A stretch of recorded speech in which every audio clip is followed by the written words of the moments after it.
Phylum Echinodermata.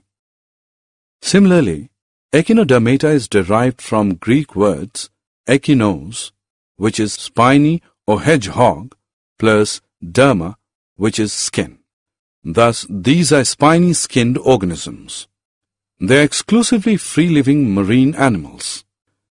The animals of phylum Echinodermata have radially, bilaterally, or pentamerous symmetry. They are triploblastic. They have true body cavity or coelom, which is modified into water vascular system, which is used for locomotion. Their body has oral and aboral surfaces. Oral surface has 5 radial areas called ambulacra.